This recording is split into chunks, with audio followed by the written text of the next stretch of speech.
हारा हूँ बाबा पर तुझ पे भरोसा है, जीतूंगा एक दिन मेरा दिल ये कहता है। मेरे माझी बन जाओ, मेरी नाव चला जाओ, भक्तों को तुम बाबा भव पार लगा जाओ। हारा हूँ बाबा पर तुझ पे भरोसा है, जीतूंगा एक दिन मेरा दिल ये कहता है। मैंने सुना है तू दुखड़े मिटाता है, बिन बोले भक्तों की बिगड़ी बनाता है। मैंने सुना है तू दुखड़े मिटाता है, बिन बोले भक्तों की बिगड़ी बनाता है।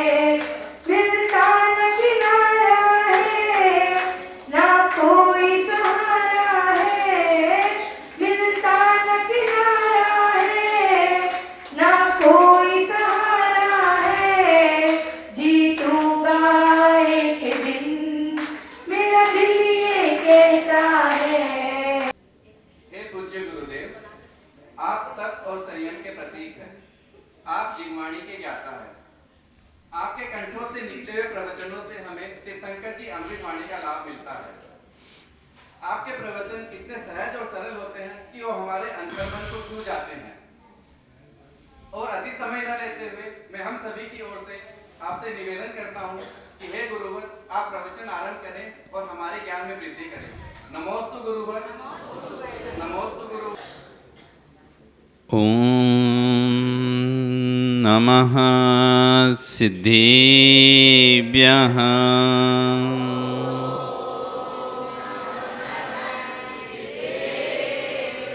ॐ नमः सिद्धेभ्यः।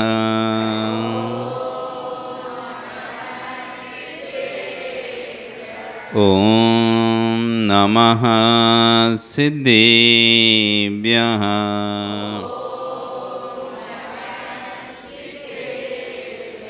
तिर्यणि खग्गिणाये रुत्तारी मोहि सिर सिरेणि विहु आयरी राउपस्यो परवादिन्यो भव्य जीलोए। नमो हरिहन्ताणं, नमो सिद्धाणं, नमो आयरीयाणं, नमो वज्रायाणं, नमो लोये सव्यसाहुणं। बोलिए अनंत अनंत से परमेष्ठी भगवान की, आदिब्रह्म आदिनाथ भगवान की, बोलिए 24 तीर्थंकर भगवान की, वर्तमान शासनाई महावीर भगवान की, आचार्य कुलभद्र स्वामी महाराज की, आचार्य गुरु विश्व सागर जी महाराज की, अहिंसा में विश्व धर्म की।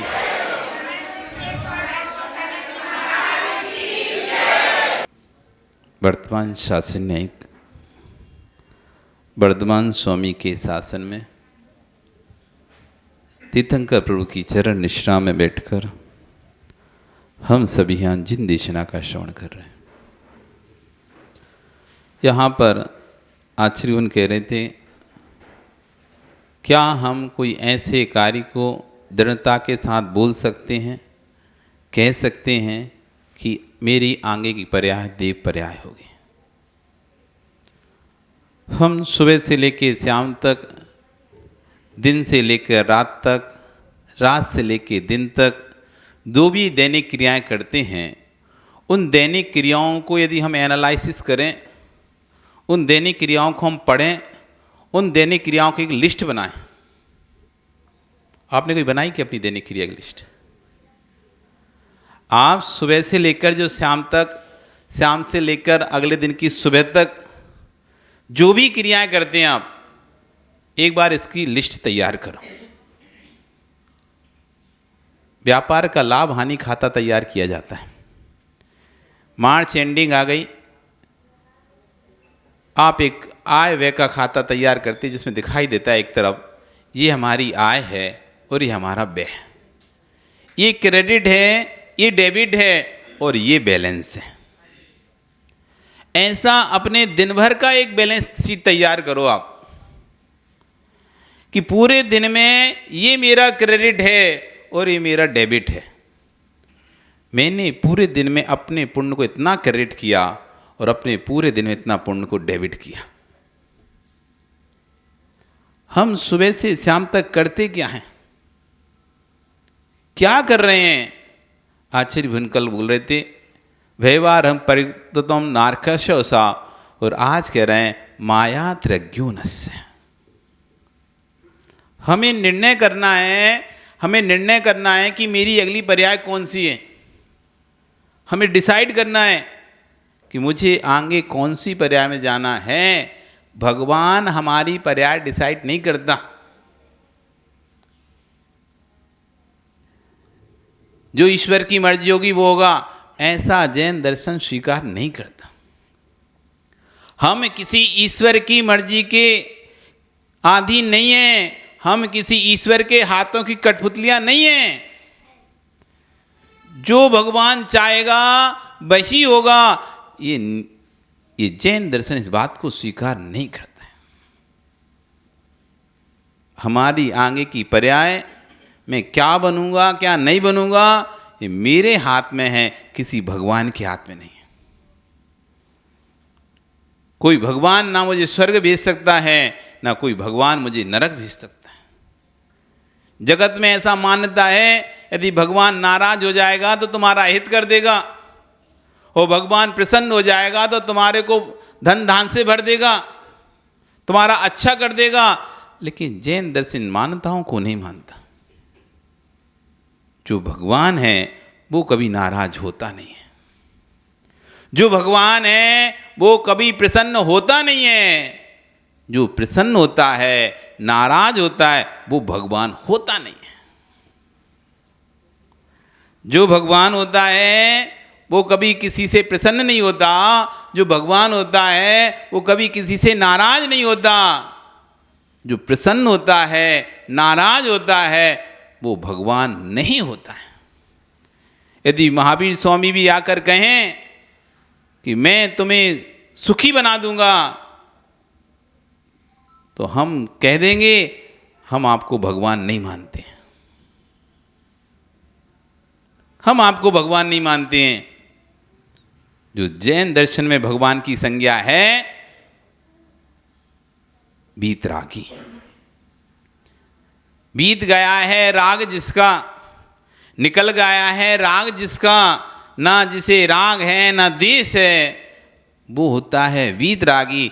वही सच्चा देव है, वही हमारा भगवान है, वही हमारा भगवान है। तो जो पर्याय हमको प्राप्त होनी है वो मेरे स्वयं के हाथ में है।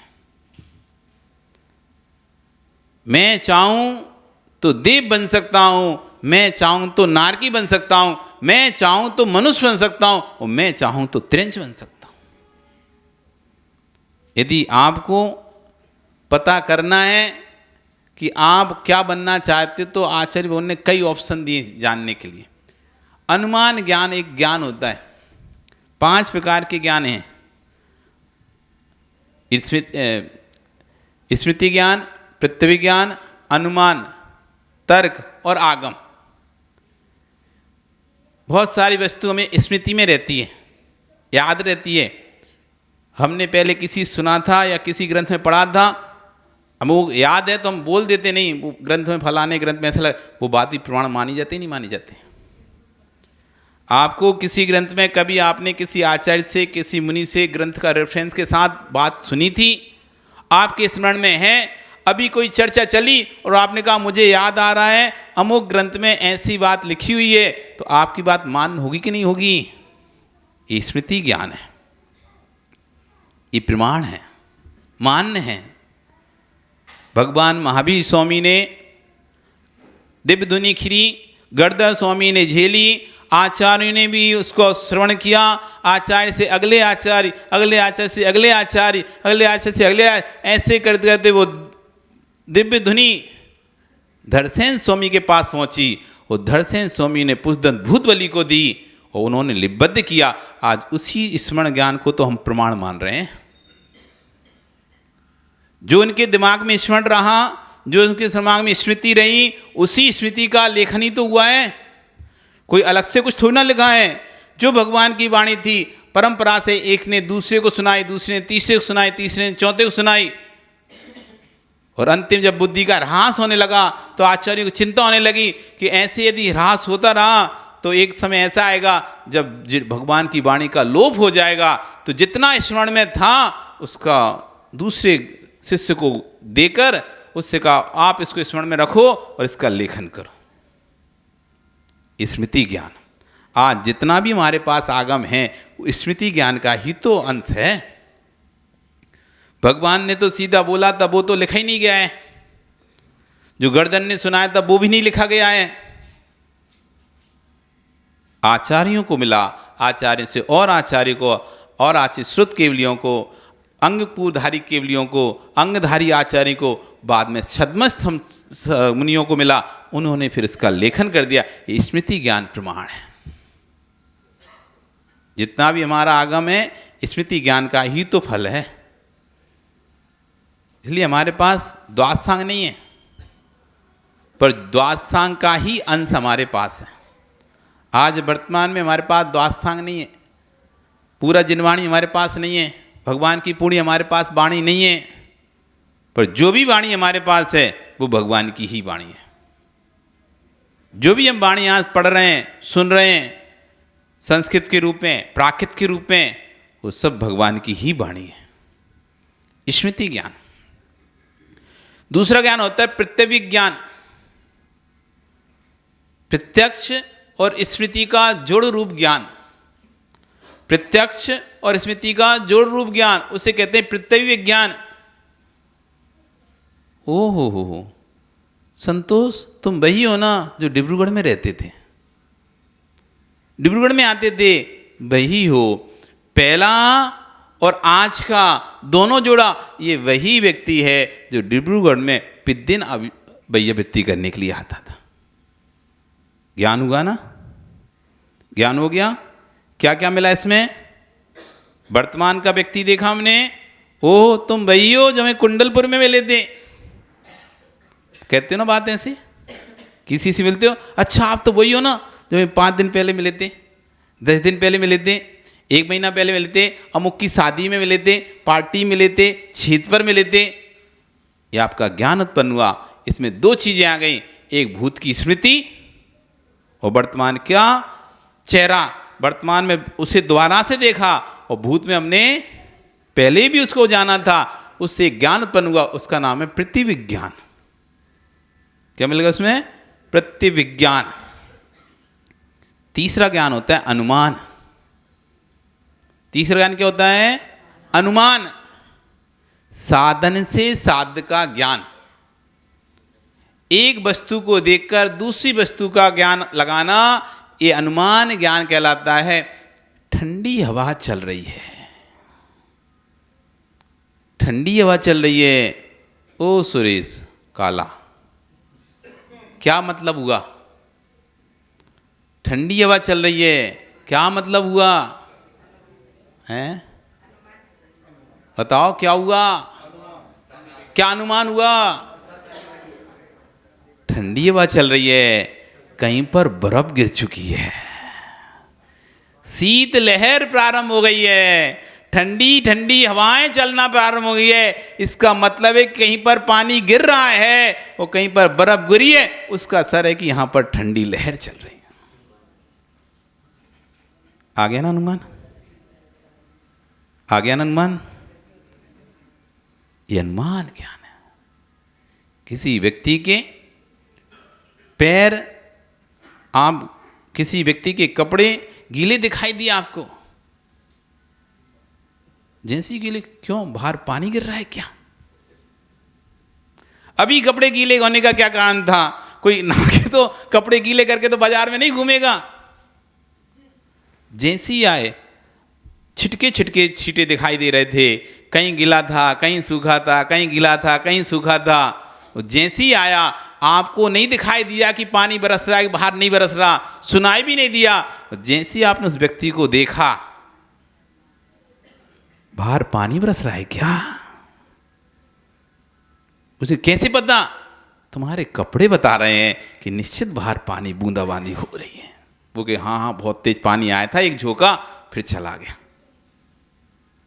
ये अनुमान ज्ञान है, ये अनुमान ज्ञान है। चौथा ज्ञान होता है तर्क ज्ञान। कसौटी पर कसके अमुक क्षेत्र पर आग लगी हुई है, क्यों? धुआं उठ रहा है। धुआं उठ रहा है तो आग क्या क्या संबंध? संबंध है जहां जहां अग्नि होगी वहीं वहीं धुआं होगा, जहां अग्नि नहीं होगी वहां धुआं भी नहीं होगा। ये तर्क। कोई कहे धुआं उठ रहा है, उससे क्या ही करना है, आगे कैसे जाना आपने? ये तर्क ज्ञान कहता है होने पर होना, नहीं होने पर नहीं होना। अग्नि नहीं होगी तो धुआं भी नहीं होगा। धुआं है नियम से कहीं ना कहीं आग जरूर है। ये तर्क ज्ञान है। अब इसके आगे कोई नहीं टिक सकता। जब ऐसा तर्क आप दोगे, कोई बोल ही नहीं सकता कि धुआं निकल रहा है पर अग्नि नहीं है। बिल्कुल, जहां जहां अग्नि, जहां जहां धुआं है वहां वहां नियम से अग्नि होगी ही होगी, और अग्नि नहीं है तो धुआं हो नहीं सकता। ये तर्क ज्ञान है। जो जो वीतरागी होंगे वे सब भगवान होंगे।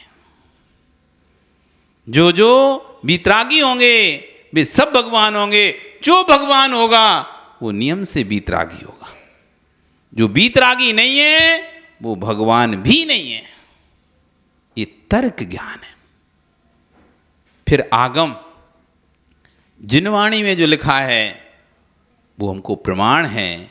जिनवाणी में जो लिखा है वो हमको प्रमाण है। ये आगम ज्ञान है। ऐसे 5 ज्ञान हैं। कितने ज्ञान हैं? 5 ज्ञान है। इन सब बातों को समझना चाहिए। हम आज तक जो पढ़ते हैं ना, उनमें ये शब्द आते नहीं हैं, सुने नहीं हमने कभी, जाने नहीं है। ऐसा भी कुछ होता है क्या? ऐसा भी कुछ होता है क्या? क्या आपने तर्क ज्ञान के बारे में सुना था? क्या आपने प्रत्यक्ष ज्ञान के बारे में सुना था? अनुमान ज्ञान के बारे में सुना था? पर सुना था तो किसके बारे में? वो क्या कर रहा हो, वो क्या नहीं कर रहा हो, वो क्या बैठ रहा है, वो कहाँ बैठा है, वो क्या कर रहा है, ये क्या हो रहा है, वो क्या रहा, यही सुना था। पर जिनागम नहीं सुना था। इसको हटाओ, उसको बिठा लो, उसको बिठा लो, इसको हटाओ, यही सुनते थे और इसी को जिनवाणी समझ रहे थे। क्या नाम है तुम्हारा? हाँ, भानु। जैन दर्शन को समझना है तो पहले जैन दर्शन के रहस्यों को समझना पड़ेगा। जैन दर्शन को समझना है तो जैन दर्शन के रहस्य को समझना पड़ेगा। जिसे हम जैन दर्शन मान रहे हैं वो जैन दर्शन नहीं है। पूजा पाठ जैन दर्शन नहीं है।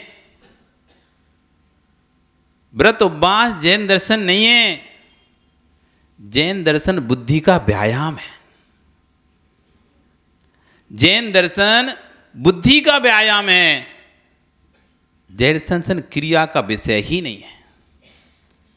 दर्शन यानी फिलॉसफी। दर्शन यानी फिलॉसफी, और फिलॉसफी में कोई क्रिया नहीं होती। तार्किक निर्णय होते हैं, गहरी तत्व की चर्चाएं होती हैं। हाँ, तो एक एक बात को इस तरह से पेश किया जाता है कि आप आगे से, पीछे से, ऊपर से, नीचे से, कहीं से भी उसे खींच के देखो, वो वैसे ही दिखाई देगी।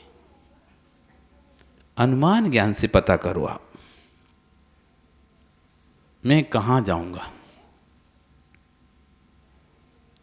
यदि आपके भगवान की भक्ति के परिणाम हो रहे हैं, यदि आपके गुरुओं को आहार देने के परिणाम हो रहे हैं, आचार्य ने कहा है जिसने अशुभ आयु का बंद कर लिया, नरक आयु का बंद कर लिया, त्रिंच आयु का बंद कर लिया, ऐसा जीव साधु के हाथ पर ग्रास रखने के भाव बना ही नहीं पाएगा। और उसके लिए उन्होंने बहुत अच्छा उदाहरण दिया, प्रसिद्ध उदाहरण दिया पद्म पुराण का। राम, लक्ष्मण, सीता जंगल में विचरण कर रहे हैं, वनवास मिल गया है, जंगल में विहार गमन कर रहे हैं। तभी सीता कहती है राम से, आज मैंने भोजन तैयार किया, पर कैसा हमारा अशुभ कर्म का उदय आया। अयोध्या में होते तो कोई ना कोई साधु को आहार देकर ही भोजन करते। वे अभागे हैं जो साधु के भोजन से पहले ही खुद भोजन करके बैठ जाते हैं। आगम कहता है मुनि को दे आहार फिर निज करे आहारा। जो सच्चा श्रावक है, नगर में साधु भूखा बैठा है, मैं कैसे पेट भर लूं? नगर में साधु भूखा बैठा है, और मैं कैसे अपने पेट में भोजन कर लूं? नहीं, जब तक मैं अपने साधु को आहार नहीं दे लूंगा तब तक भोजन नहीं करूंगा। यह है सच्चा श्रावक। यहां तो आहार देना तो छोड़ो, आहार देख भी नहीं पाते, देख ही नहीं पाता वो व्यक्ति तो जिसने अशुभ आयु का बंद कर लिया है। सीता कह रही है हे राम, हे स्वामी, अयोध्या में होते तो आज हम पड़गान करके विराज को आहार कर दिलाकर फिर भोजन करते, पर कैसा अशुभ कर्म को उदय आया कि अब मुनिराज को भी आहार नहीं दे पा रहे। अब इस जंगल में कौन मुनिराज मिलेंगे? राम कहता है चिंता न करो सीते, तुमने परिणाम किए हैं वही उत्कृष्ट है। नगर में साधु हो नहीं हो, श्रावक को साधु के आहार की बेला टालकर भोजन करना चाहिए। अब आप ऐसा नहीं कहना महाराज जी आप तो आ जाएं, सो आपको आज तो दिले रहे, आप चले जाओ, फिर कैसे करेंगे, फिर कैसे करेंगे? तो स्पष्ट उल्लेख है, स्पष्ट है, साधु का यदि नगर में आगमन हुआ है, नगर में साधु है, उनको पड़गान करके उनको आहार देने के बाद ही भोजन करना चाहिए। और यदि नगर में साधु नहीं है, उस आहार की बेला को टालकर आहार करना चाहिए। जहां भी साधु हैं वो सबके निर्विघ्न आहार हो। जहां भी साधु हैं वो निरंतराय उनके आहार हो, फिर मैं भोजन करूंगा। ये सच्चे श्रावक की कथा है। आप साधु तो सच्चा ढूंढते हो, आप साधु तो सच्चा ढूंढ, ये तो महाराज ऐसा कर रहे हैं, ये महाराज वैसा कर रहे हैं, ये तो ऐसा कर रहे हैं, वो तो वैसा कर रहे हैं, ये अच्छे नहीं है, वे बुरे हैं, ये शिथिल हैं, वो अच्छे। मतलब साधुओं की तो आप बहुत सारी हैं व्यवस्थाएं देखते हो, कभी अपने सच्चे श्रावक की व्यवस्था देखी क्या? मैंने किस दिन भाव भाया, गुरु को दे आहार फिर निज करूं आहारा। साधु नहीं है क्या? आपने उस समय तक भी आहार की बेला को टालकर आहार किया क्या? वो तो उठे बस शुरू, उठे और शुरू, जिसको जब मौका मिलता है मुंह में डाल लेता है। एक सच्चा श्रावक जो होता है, योगी खाए एक बार, भोगी खाए 2 बार, रोगी खाए बार बार। साधु योगी हैं इसलिए एक बार भोजन करते हैं, श्रावक भोगी है, भोगों को भोगता है, इसलिए 2 बार भोजन के लिए उसे अनुमति है। सुबह खाओ, शाम को खाओ, बस।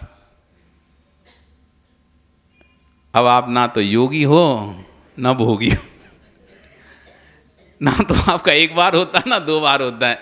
जब मर्जी आई तब उठाया मुंह में डाला। आप और तिरंचों में कोई भी अंतर नहीं, किंचित भी। जैसे तिरंचों को जब मिल जाता है तब खा लेते हैं, जब मिल गया तब खा लिया, वैसे ही आपको भी जब मिल गया तब खा लिया। फिर भी तिरंच तो अच्छे हैं, रात में कम से कम भोजन छोड़ देते हैं। कोई भी शाकाहारी तिरंच रात के में भोजन की गवेषणा के लिए नहीं निकलता। मांसाहारी तिरंच रात में भोजन की गवेषणा के लिए निकलते हैं, लेकिन शाकाहारी जितने भी तिरंच होते हैं वो बैठ जाते हैं एक स्थान पर, अब रात हो गई और जो खाया है उसी को जुगाली करते रहते हैं। आपके घर में यदि कभी गाय पालियो, भैंस पालियो पहले, तो एक बार आपने भोजन दे दिया, जब दिया उन्होंने तब खाया, अब तुमने रात में दिया तो रात में खाया, लेकिन खाने के बाद अब पूरी रात वो शांति से वो चबाते रहेंगे मुंह, उसी का जुगाली करते रहेंगे। और एक हम हैं जिनका ना तो खाने का समय है ना जाने का समय। कभी भी खा लो, कभी भी चले जाओ, जब मर्जी आए तब खाओ और जब मर्जी आए तब जाओ, व्यवस्था ही नहीं है। श्रावक जो होगा वो नियम से 2 बार ही खाएगा, और जो 2 बार भोजन करता है, जो 1 बार भोजन करता है वो तो सदैव स्वस्थ रहता है, वो बीमारी नहीं होता। अब बीमार यदि हो रहे हैं, ये भोजन में खराबी आ रही है आजकल, पेस्टिसाइड वाले फल आ रहे हैं, केमिकल वाले अनाज आ रहे हैं, इंजेक्शन लगा के दूध लोग निकाल रहे हैं गायों भैंसों का। तो इस भोजन सामग्री ही आज पौष्टिक नहीं है, इस कारण से बीमारियां हो रही हैं साधुओं को। नहीं तो साधु को बीमारी होने का कोई कारण नहीं है, क्योंकि वो एक बार भोजन करते हैं, उस भोजन को पचने के लिए 24 घंटे देते हैं पूरा, जबकि भोजन 12 घंटे में पच जाता है। कोई भी भोजन करेंगे, फल 6 घंटे के अंदर खत्म, पानी 2 घंटे के अंदर खत्म। जो आप पानी पीते हो 2 घंटे के अंदर रस बन के मल के मूत्र के निकल जाता है। जो आप फल खाते हो 6 घंटे में उसका मल बन जाता है, और जो आप अनाज खाते हो वो 12 घंटे में मल के रूप में परिवर्तन हो जाता है, उसका सार निकल के निस्सार सप्त धातु पर जाता है। योगी 24 घंटे भोजन को देते हैं, उनके पास भोजन बचता ही नहीं है, सब एडजस्ट हो जाता है उनके शरीर में। इसलिए साधु कभी बीमार नहीं होते। ये हो रहे हैं, बीमारी हो रही है, ये अन्न के कारण हो रही है, फल फ्रूट्स के कारण हो रही है। वैक्स लगा कर फल आ रहे हैं आजकल, सारे एप्पल हों जो भी हैं, चमक, आदमी चमक देख के लेता है ना, चमक देख के, तो वो भी क्या करते हैं, उस पर चमक के लिए पुराना हो गया, 3 दिन 4 दिन का हो गया, चमक गई, मुरझा गया, उस पर वैक्स लगा दिया। आप देखो आज फलों को आप धो, पानी नहीं टिकता उन पे, पानी नहीं टिकता, ऐसे बह जाता है बिल्कुल। इस कारण से बीमारी आ रही है, नहीं तो साधु बीमार नहीं हो सकता, एक बार भोजन करता है।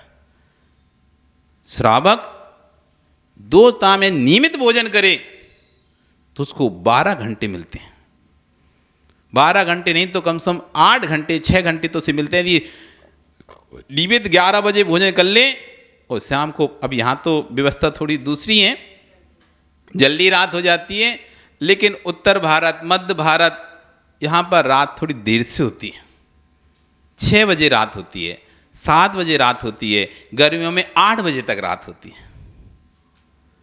तो अधिकतम ठंडियों में 6 बजे, 5:30, 6 बजे रात होती है।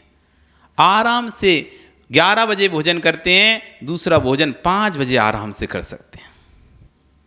6 घंटे का समय पर्याप्त मिल जाता है, क्योंकि दिन में मशीन फास्ट चलती है ना, दिन में मशीन फास्ट चलती है, काम करता है ना व्यक्ति, इधर उधर दौड़ता है, भागता है, कैलोरीज बर्न होती रहती है उसकी, तो फास्ट मशीन काम करती है, इसलिए 6 घंटे में काम हो जाता है। रात को फिर अगले दिन को 12 घंटे मिल जाते हैं, ज़्यादा ही मिल जाते हैं। अब रात शाम का जो भोजन किया उसमें स्पीड कम हो जाती है, क्योंकि वे रात में सो जाता है तो मशीन काम करना स्लो कर देती है।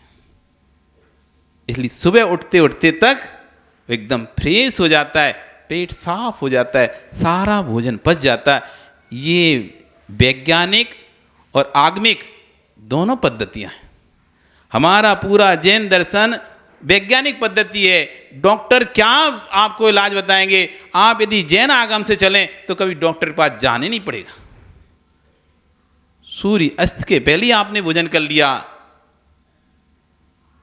अब रात्रि में आपको पचाने का पूरा समय उस भोजन को। अब 10 बजे खाना खाएगा, 9 बजे खाना खाएगा, ज़्यादा ज़्यादा 11-12 बजे तक सो जाएगा। 3 घंटे में क्या ही भोजन पचेगा।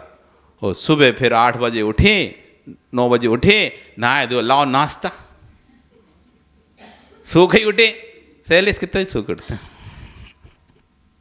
सो के ही उठे 8 बजे और फिर कहते हैं दो नाश्ता 9 बजे। पचे कहाँ है, हुआ ही क्या है, ये बीमार हो रहा है। इसलिए योगी खाए 1 बार, भोगी खाए 2 बार और रोगी खाए बार बार। आप कौन हो, योगी, भोगी या रोगी? क्या भागचंद जी, कितनी बार खाते हो? जिनको बकरी बनना है, बकरी, वे बार बार खाएं।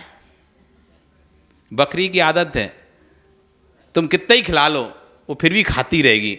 इतनी अच्छी माता, इतना अच्छे से तुम्हें भोजन करा देती हैं, फिर भी तुम्हें कहीं कुछ चाहिए होता है, कहीं कुछ चाहिए, शाम को, दोपहर को, रात को, सब।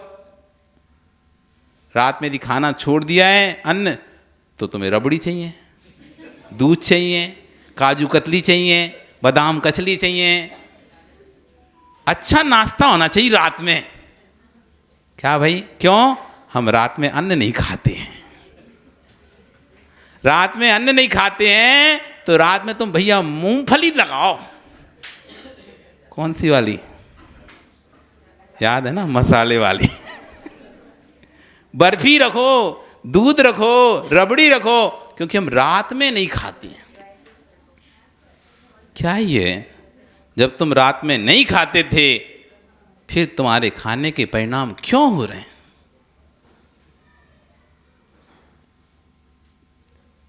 राम सीता, सीता बोल रही है, हे सौमीन, ओ सुकेश। क्या बोल रही है नरेंद्र, तुम्हारी सीता क्या बोलती है? अच्छा, हम जब भी अयोध्या में थे, बिना साधु को आहार दिए आहार नहीं किए। कुछ लोग नलवाड़ी से आए हैं अभी, इनमें से एक नरेंद्र ऐसा है, पहले नहीं आता लेकिन जब आया तो फिर आहार देकर ही जाता था। रोज लगभग कुछ कारण हो गया तो नहीं आया, नहीं तो नलवाड़ी में आहार देने आते ही आता था। आहार देकर ही आहार करते हैं। राम कहते हैं चिंता नहीं करो, आप नवदा भक्ति करो, यदि पुण्य होगा तो जंगल में भी साधु मिलेंगे। सीता कलश लेके खड़ी हुई है, राम कलश लेके खड़े हुए हैं। तभी राम की दृष्टि पड़ती है, देखो देखो देखो, 2 चारण रिद्धिधारी मुनिराज चले आ रहे हैं। आकाश मार्ग से 2 चारण रिद्धिधारी मुनिराज जा रहे हैं। वो मुनिराज आहार की खोज में निकले हुए थे। तभी दोनों बड़ी भक्ति भाव के साथ, भो स्वामी नमोस्तु नमोस्तु नमोस्तु, आत्रो आत्रो आत्रो, तिष्ठो तिष्ठो तिष्ठो, मन शुद्धि, वचन शुद्धि, काय शुद्धि, आहार जल शुद्ध है, नमोस्तु भगवान। जोर से बोलते हैं, जैसे सुरेश बोलते हैं ना, जोर जोर से। हमारा तो कान ही फट जाता है कहीं। एक तो क्या, एक हॉल इतना गूंजता है और हमारे कमरे की गैलरी तो और ज़्यादा गूंजती है, और ऊपर से उसमें वो जो सुरेश की आवाज़, तो बिना ही माइक के साउंड को लगता है फुल वॉल्यूम में खोल के रखा कैसे। बहुत स्वामी नमोस्तु नमोस्तु नमोस्तु। अभी पड़गान करते ना आप लोग, आपको पड़गान की विधि नहीं पता। नमोस्तु नमोस्तु नमोस्तु, अब क्या करें, नमोस्तु बात तो और बोलो, बस नमोस्तु नमोस्तु नमोस्तु नमोस्तु नमोस्तु नमोस्तु। क्या करें नमोस्तु का? विधि सीखो। भो स्वामी नमोस्तु नमोस्तु नमोस्तु। अत्र अत्र अत्र तिष्ठो तिष्ठो तिष्ठ। मन शुद्धि, वचन शुद्धि, काय शुद्धि, आहार जल शुद्ध है। हम सामने वाले स्वामी को बता रहे हैं, हे स्वामी आप यहाँ आइए, यहाँ ठहरिए, यहाँ पर मैंने मन वचन काय की शुद्धि के साथ आहार तैयार किया है, आप मेरे हाथों से आहार लीजिए। मन शुद्धि, वचन शुद्धि, काय शुद्धि, आहार जल शुद्ध है। नमोस्तु स्वामी, ये आह्वान विधि है, ये आह्वान विधि है। आह्वान विधि करना चाहिए। अब ऐसी खड़लस लेके खड़े हो जाते हो, ऐसे हाथ मटकाते रहते, बस बोलते नहीं वहाँ से। कई बार तो हमको विधि मिल जाती है, पर अब वो बोलते ही नहीं है तो हम क्या बोले। वो ऐसे ऐसे खड़ा है तो हम भी सोचते क्या बोले, हम क्या करें। तुम खड़े रहो, हम भी खड़े, हम भी घूम रहे, बोलो तो कुछ। तो बस अब कभी देखे तुमने वो कठपुतली टाइप के ऐसे, मतलब ऐसे। आप कभी ध्यान से देखना चाहिए, आनंद लेना चाहिए सब जगह का, सब स्थानों को आनंद से जीना चाहिए। हमको बड़ा हंसी आती है, कभी कभी बहुत आनंद आता है। और आनंद उस समय जब ज़्यादा आता है जब हम भोजनशाला में ही बैठे हैं, तब भी वो कह रहे हैं भोजनशाला में प्रवेश किया। उनका धरती खोद के प्रवेश करें क्या?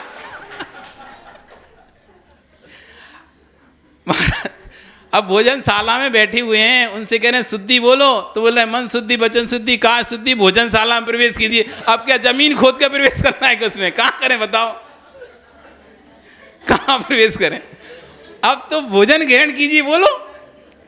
भोजनशाला में तो आ चुके हैं, अब कौन सी भोजनशाला में जाएं? आहारशाला में तो आ चुके हैं, अब कौन सी आहारशाला में जाएं? अब तो आहार ग्रहण करने की निवेदन करो।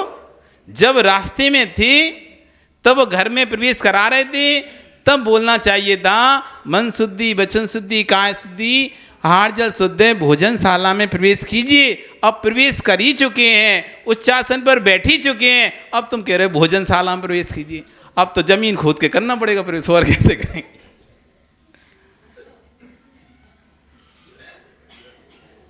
नहीं कहते? बोलते हो क्या?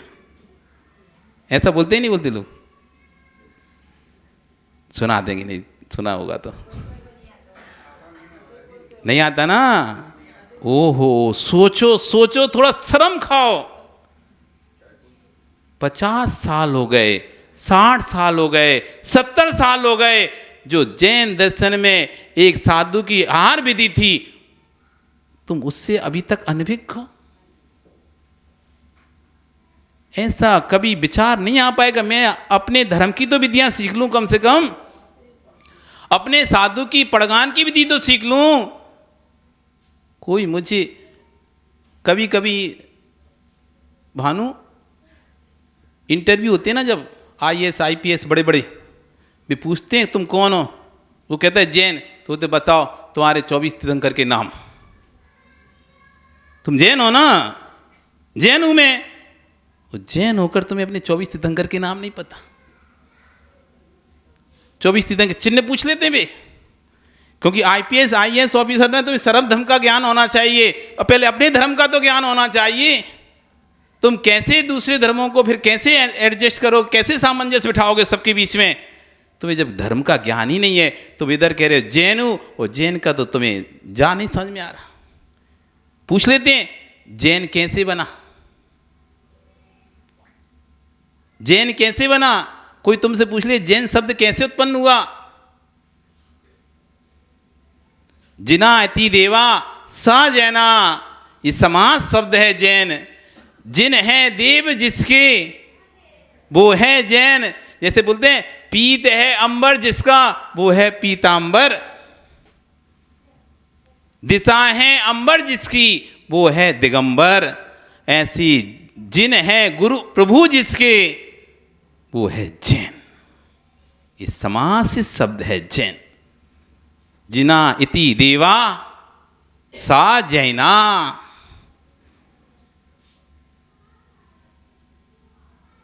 सीखो सीखो।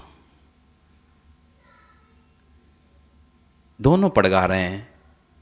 मुनिराज आवाज़ सुनते हैं और पृथ्वी की ओर देखते हैं और नीचे उतरते हैं।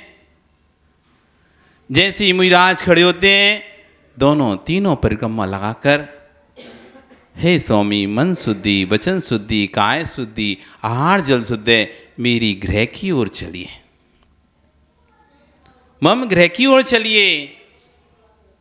अपने घर की ओर कुटिया में लेकर जाते हैं।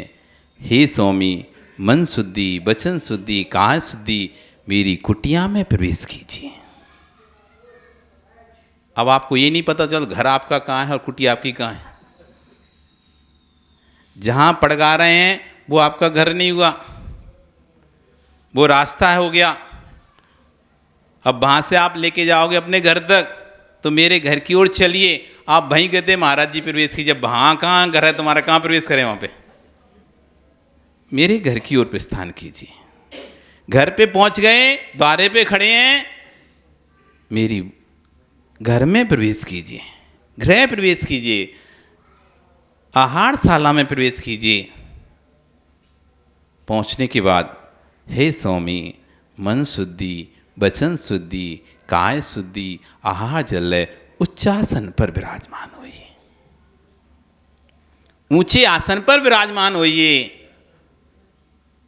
और राम सीता ऊंचे आसन पर विराजमान कर देते हैं। हे स्वामी,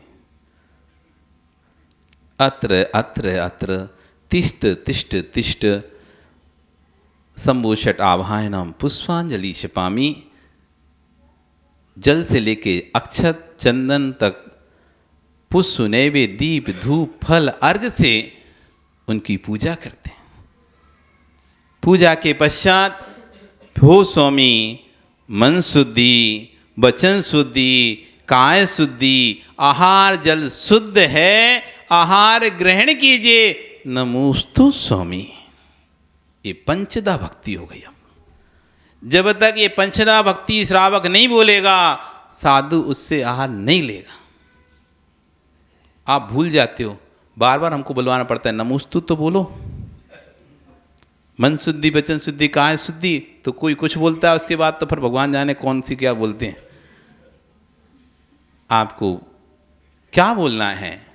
मन शुद्धि, वचन शुद्धि, काय शुद्धि, आहार जल शुद्धि, आहार ग्रहण कीजिए, नमोस्तु भगवान। ऐसे जोर से बोलो उनके कान तक आ जाए, आपने बोलिए। बहुत तो ऐसे नमोस्तु नमोस्तु, हमें ही सुनाए, पड़ोसी को नहीं सुनाए, हमें ही सुनाई, किसको सुनाई भगवान जाने, उनको अपने आप को ही सुनाई आई बस। ऐसा नहीं। जो बिना शुद्धि बोले साधु के हाथ पर ग्रास रखता है, वो कुभोग भूमि का बंद करता है। साधु को कोई नहीं फर्क पड़ रहा, उन्होंने तुमसे शुद्धि बुलवाई, तुमने मायाचारी करी शुद्धि में बोलने में, ढंग से नहीं बोली, व्यवस्थित नहीं बोली, तो आपको कुभोग भूमि जाना पड़ेगा। कुभोग भूमि, और वहां जाकर आप बनोगे कैसे? सिर तो होगा जानवर का और शरीर होगा इंसान का। घोड़ा, हाथी, गधा, बैल, इनके सिर लगेंगे आपके, पैर मिलेगा एक, हाथ मिलेंगे दो, पैर मिलेगा एक और सिर मिलेगा जानवर का। वो है कुभोग भूमि का मानुष, कुमानुष। उसका नाम है कुमानुष।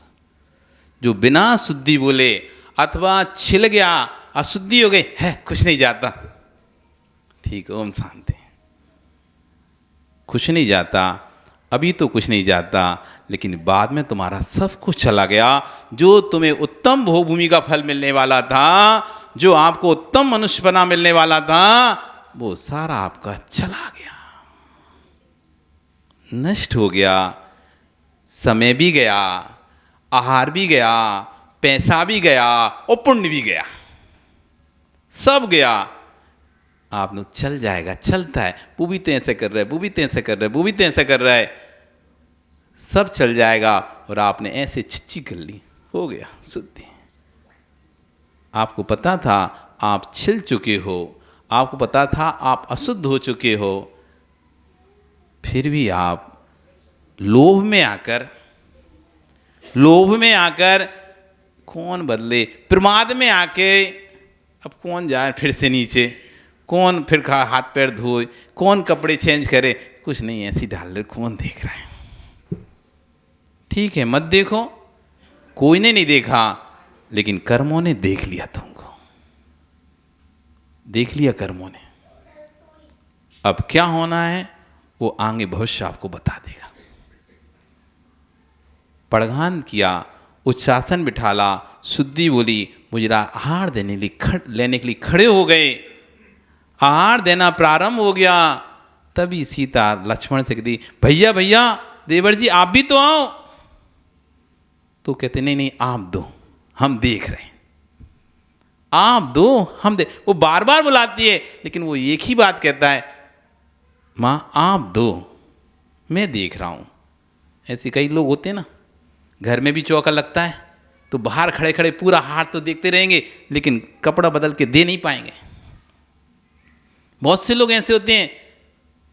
आचार्य ने लिखा, ये बुलाने पर आ नहीं रहा, क्या कारण है? नरक आयु का बंधक जीव है ये लक्ष्मण नरक आयु का बंधक जीव है। इसने नरक आयु को बांध लिया है, इसलिए इसके परिणाम उस साधु के हाथ पर ग्रास रखने के नहीं हो रहे। यदि कोई पार्टी आ जाए, कोई पार्टी में जाना हो तो बताओ, ओ महेंद्र जी इन लोगों से पूछो, यदि पार्टी में जाना होता तो फिर दुकान में से फुर्सत मिल जाती नहीं मिल जाती? जब किसी पार्टी में जाना होता है, किसी के यहाँ खाना खाने जाना होता है, बर्थडे में जाना हो, कहीं में ही जाना हो, वो जितने बजे बुलाएगा फुर्सत मिलती है कि नहीं मिलती? और आहार के लिए कहते हैं अरे वो दुकान खोलना पड़ता, फुर्सत नहीं है। तुम्हारा फुर्सत नहीं, पुण्य को फुर्सत नहीं है तुम्हारे लिए, सीधी सी बात ये है। तुमको फुर्सत नहीं है, पुण्य को फुर्सत नहीं है कि तुम्हें बंधे हो, उसके पास बहुत कस्टमर है। हटो, अपनी गति सुधारना चाहते हो, पहले मति को सुधारना प्रारंभ करो। गति सुधारना चाहते हो तो मति सुधारना प्रारंभ कर लो। जिस दिन तुम्हारी मति सुधर जाएगी, गति तुम्हारे हाथ में, मुट्ठी में। कोई भी तुम्हारी गति को बिगाड़ सकता ही नहीं है। यदि तुम्हारी मति सुधर गई तो नियम से गति तुम्हारी नियम से सुधरी हुई ही है। मति बिगड़ती है सो गति बिगड़ती है, और जिसकी फिर गति बिगड़ गई फिर उसकी मति भी बिगड़ जाती है। हाँ, गति बिगड़ गई राजा सैनिक की, नरक आयु बंधक हो गए। भले भगवान से 60,000 प्रश्न किए हों, भगवान के प्रमुख होता रहे हो, तब भी आत्महत्या कर ली उसने। क्या पुण्यशाली जीव था जो भगवान से 60,000 प्रश्न कर रहा है, उसके प्रश्न का प्रत्येक उत्तर भगवान दे रहे हैं, उससे क्या पुण्य होगा। लेकिन गति तो बांध ली थी, मुजराज के गले में सांप डालकर नरक आयु का बंधक किया था। अब मरण के समय उसके परिणाम ऐसे हो गए, आत्महत्या कर लिया और मर के नरक चला गया। गति बिगड़ गई, मति बिगड़ गई। मति बिगड़ गई थी पहले, सरफ डाल दिया सो गति बिगड़ गई। अब गति बिगड़ गई सो अंतिम मरते मरते समय तक जिनको अशुभ आयु बंध गई है, वे पूरे जीवन भर धर्म भी करेंगे तो आखिरी में मरते से उनका धर्म छूट जाएगा। और जिनकी शुभ आयु बंधी है, पाप भी कर रहे होंगे, आखिरी में भैया उनको ऐसा गिलानी आ गई पाप से, सब पाप छोड़कर धर्म में लग जाएंगे। समझ जाओ इनकी गति कौन सी हो गई। आपका समय हो गया, कल फिर आओगे। हो सुकेश, क्या सोच रहे हो? बाल तो चली गए, दाढ़ी के और बचे, हो जाए केस लॉन्च, गति भी सुधर जाएगी और मति भी सुधर जाएगी।